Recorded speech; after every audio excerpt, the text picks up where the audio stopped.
Yon guys, so ngayon yung nabili namin ni Papa dyan, parrot fish, no? Sarap nito. Tapos yung yellowfin tuna, inyaw ni Papa dyan. Tapos itong liempo na binabad ni Naomi sa kagabi sa Marina.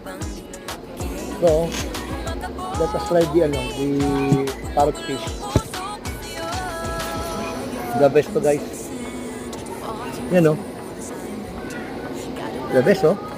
Kaya yung pinakalaman niya. Sarap. Tapos, ito naman yung ulo. Ulo ng yellowfin. Sariwang sariwa guys eh. Galing ko Papa doon namin yan. Naluto.